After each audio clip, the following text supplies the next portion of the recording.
3, 2, 1. Hello, everyone, and welcome to another edition of Magnolia Clubhouse Sports Report. Dexter is on assignment this week. He's Scott Trella. I'm Keith in Lakewood. Let's get started. We'll first start with the Cavs. As in their last game, the Cavs routed the Philadelphia 76ers 115-85. And Scott, what a rout it was. And Darius Garland came up big.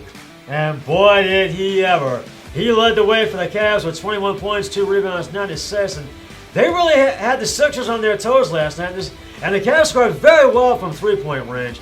And also scored really well in the paint, 56%. Yeah, at one time, the Cavs had a 30-point lead in this game before they called off the Dogs and just coasted the way to the victory. Yeah, and they are now 14-8 on the season, and they are now still in third place in the Eastern Conference. And if they can keep up this streak, I think it can really bode well for them and really get extended and really.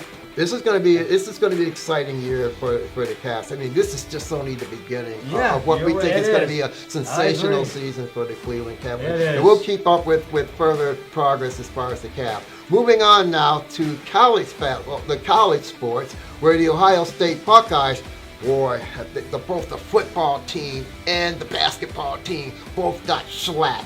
First of all, the football team got shellacked by Michigan 41 to 23? 45 to 23. And now it seems to be that the commission may consider the football team to backdoor their way into the playoffs because of the other colleges. What do you think of that news?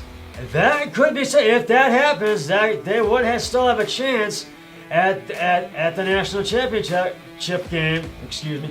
But if the Buckeyes do not make the college playoffs, then they could be playing. And probably more than likely in the Rose Bowl. Yeah, and Penn State in the Rose Bowl in Pasadena for a berth. So. Well, we will keep you updated on this development. Meanwhile, sticking with Ohio State, the basketball team was down south as the annual Big Ten versus ACC tournament began. And last year, Ohio State beat Duke. This year, in the rematch, not so good for Ohio State because Duke got their revenge last night. Yes, they did. But Zach Key posted his second big game of the season despite the loss.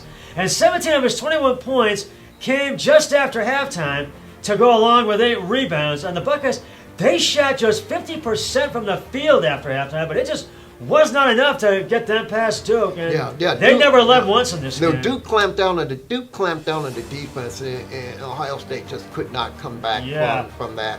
But so the ACC tournament will still continue. And as far as Ohio State, we will keep you updated on whether the football team may backdoor their way into the national championship tournament. Meanwhile, onward to the NFL, where a familiar face has returned to the Browns. This suspended quarterback Deshaun Watson was reinstated this past week and is now being able to play for the next 2 Browns games, the Houston game and the Cincinnati game, which is coming up.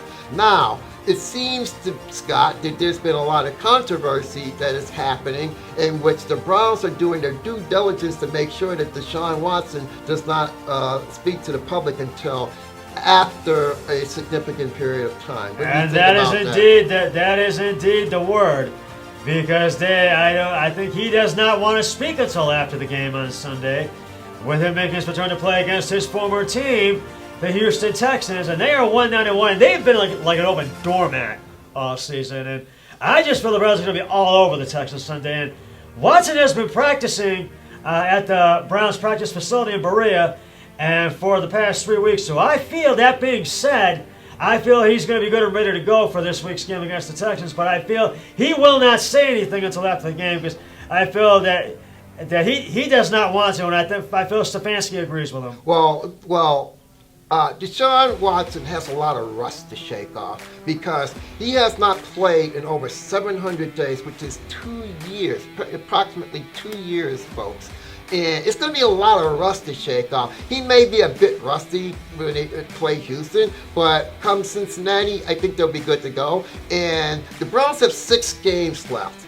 And it can Coach Stefanski's job can be in jeopardy depending on how Deshaun Watson plays in these final 6 games. And that very well could be. That you're absolutely right. His job could be in jeopardy, but I don't think that's going to be too much, though, because I think he may be sticking around for a while, but it could be in jeopardy, depending on these last 6 games. Well, we'll find out. And we'll also find out if suddenly if Deshaun Watson begins playing, if the defense starting to improve. Yes. Yeah, yes. so we will keep an eye on it, and we will keep you updated on that. And finally, everybody, a sad passing in the world of rock and roll.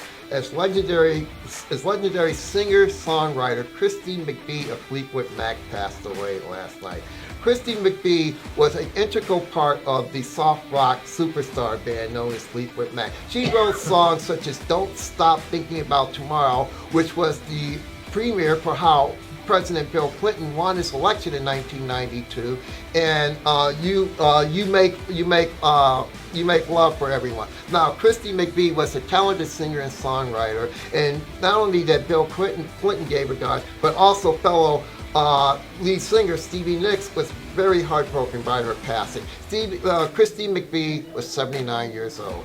And that is a wrap. That is the final buzzer for this week for Magnolia Clubhouse Sports Report. He's Scott. I'm Keith in Lakewood. I'm KAL. And Scott, go ahead. End it as we always do. And as I always say, always remember, be a team player each and every day in every way possible. So long, everybody. 3, 2, 1. We're done.